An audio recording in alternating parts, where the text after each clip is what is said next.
मैं एक घर के करीब से गुजर रहा था कि अचानक से मुझे उस घर के अंदर से एक बच्चे के रोने की आवाज आई। उस बच्चे की आवाज में इतना दर्द था कि अंदर जाकर ये बच्चा क्यों रो रहा है ये मालूम करने से मैं खुद को रोक ना सका। अंदर जाकर मैंने देखा कि एक माँ अपने 10 साल के बेटे को आहिस्ता से मारती और बच्चे के साथ खुद भी रोने लगती। मैंने आगे होकर पूछा, बहन जी, आप इस छोटे से बच्चे को क्यों मार रही हो जबकि आप खुद भी रो रही हो? उसने जवाब दिया, भाई साहब, इसके पिताजी भगवान को प्यारे हो गए हैं और हम लोग बहुत ही गरीब हैं। उनके जाने के बाद मैं लोगों के घरों में काम करके घर और इसकी पढ़ाई का खर्च बेमुश्किल से उठाती हूँ और ये कमबख्त स्कूल रोजाना देर से जाता है और रोजाना घर देर से आता है। जाते हुए रास्ते में कई खेल कूद में लग जाता है और पढ़ाई की तरफ जरा भी ध्यान नहीं देता है, जिसकी वजह से रोजाना अपनी स्कूल की वर्दी गंदी कर लेता है। मैंने बच्चे और उसकी माँ को जैसे तैसे थोड़ा समझाया और चल दिया। इस घटना को कुछ दिन ही बीते थे कि एक दिन सुबह सुबह कुछ काम से मैं सब्जी मंडी गया तो अचानक मेरी नजर उसी 10 साल के बच्चे पर पड़ी जो रोजाना घर से मार खाता था। मैं क्या देखता हूँ कि वे बच्चा मंडी में घूम रहा है और जो दुकानदार अपनी दुकानों के लिए सब्जी खरीद कर अपनी बोरियों में डालते तो उनसे कोई सब्जी जमीन पर गिर जाती थी, वे बच्चा उसे फौरन उठाकर अपनी झोली में डाल लेता। मैं ये नजारा देखकर परेशानी में सोच रहा था कि ये चक्कर क्या है। मैं उस बच्चे का चोरी चोरी पीछा करने लगा। जब उसकी झोली सब्जी से भर गई तो वह सड़क के किनारे बैठकर ऊंची ऊंची आवाजें लगाकर सब्जी बेचने लगा। मुंह पर मिट्टी, गंदी वर्दी और आंखों में नमी, ऐसा महसूस हो रहा था कि ऐसा दुकानदार जिंदगी में पहली बार देख रहा हूँ। अचानक एक आदमी अपनी दुकान से उठा जिसकी दुकान के सामने उस बच्चे ने अपनी छोटी सी दुकान लगाई थी। उसने आते ही एक जोरदार लात मारकर उस नन्ही दुकान को एक ही झटके में रोड पर बिखेर दिया और बाजुओं से पकड़कर उस बच्चे को भी उठाकर धक्का दे दिया। वे बच्चा आंखों में आंसू लिए चुपचाप दोबारा अपनी सब्जी को इकट्ठा करने लगा और थोड़ी देर बाद अपनी सब्जी एक दूसरे दुकान के सामने डरते डरते लगा ली। भला हो उस शख्स का जिसकी दुकान के सामने इस बार उसने अपनी नन्ही दुकान लगाई। उस शख्स ने बच्चे को कुछ नहीं कहा।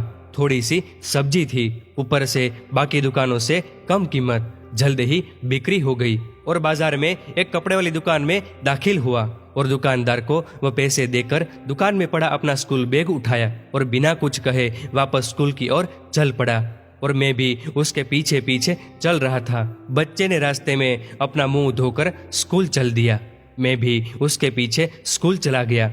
जब वह बच्चा स्कूल गया तो 1 घंटा लेट हो चुका था, जिस पर उसके टीचर ने डंडे से उसे खूब मारा।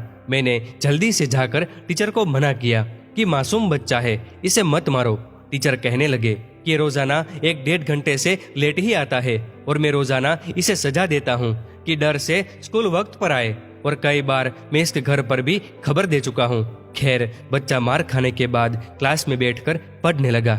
मैंने उसके टीचर का मोबाइल नंबर लिया और घर की तरफ चल दिया। घर पहुंचकर एहसास हुआ कि जिस काम के लिए सब्जी मंडी गया था वह तो भूल ही गया। मासूम बच्चे ने घर आकर माँ से एक बार फिर मार खाई। सारी रात मेरा सर चकराता रहा। सुबह उठकर फौरन बच्चे के टीचर को कॉल किया कि इसी वक्त हर हालत में मंडी पहुंचे और वो मान गए। सूरज निकला और बच्चे का स्कूल जाने का वक्त हुआ और बच्चा घर से सीधा मंडी अपनी नन्ही दुकान का इंतजाम करने निकला। मैंने उसके घर जाकर उसकी माँ को कहा कि बहन जी, आप मेरे साथ चलो, मैं आपको बताता हूँ कि आपका बेटा स्कूल क्यों देर से जाता है। वे फौरन मेरे साथ मुंह में ये कहते हुए चल पड़ी कि आज इस लड़के की मेरे हाथों खैर नहीं, छोड़ूंगी नहीं उसे आज। मंडी में लड़के के टीचर भी आ चुके थे। हम तीनों ने मंडी की तीनों जगह पर पोजीशन संभाल ली और उस लड़के को छुपकर देखने लगे। आज भी उसे काफी लोगों से डांट फटकार और धक्के खाने पड़े और आखिरकार वे लड़का अपनी सब्जी बेचकर कपड़े वाली दुकान पर चल दिया।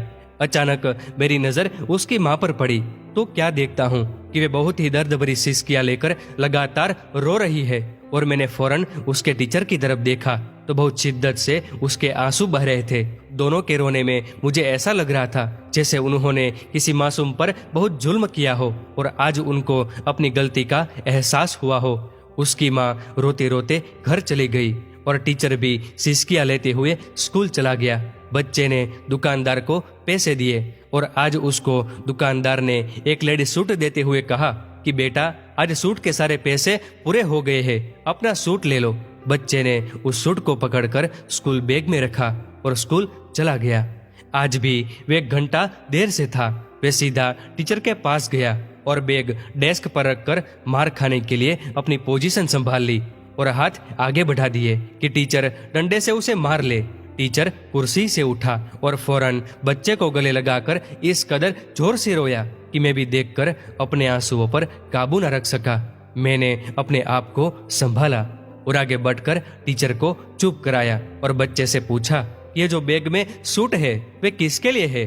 बच्चे ने रोते हुए जवाब दिया कि मेरी माँ अमीर लोगों के घरों में मजदूरी करने जाती है और उसके कपड़े फटे हुए होते हैं। कोई जिस्म को पूरी तरह से ढकने वाला कपड़ा नहीं है उसके पास और मेरी माँ के पास पैसे नहीं है, इसलिए अपनी माँ के लिए यह सूट खरीदा है। मैंने बच्चे से सवाल पूछा कि यह सूट अब घर ले जाकर माँ को आज दोगे?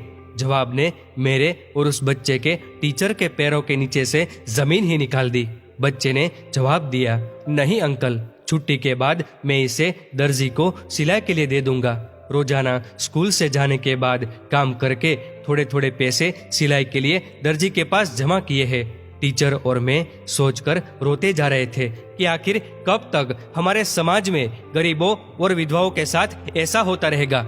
उनके बच्चे त्योहारों की खुशियों में शामिल होने के लिए चलते रहेंगे। आखिर कब तक? क्या ऊपर वाले की खुशियों में इन जैसे गरीब विधवाओं का कोई हक नहीं? क्या हम अपनी खुशियों के मौके पर अपनी ख्वाहिशों में से थोड़े पैसे निकाल कर अपने समाज में मौजूद गरीब और बेसहारों की मदद नहीं कर सकते? आप सब भी ठंडे दिमाग से एक बार जरूर सोचना और हाँ, आंखें भर आई हो तो छलक जाने देना, संकोच मत करना। दोस्तों, इस वीडियो को लेकर आपकी क्या राय है? नीचे कमेंट करके जरूर बताएगा।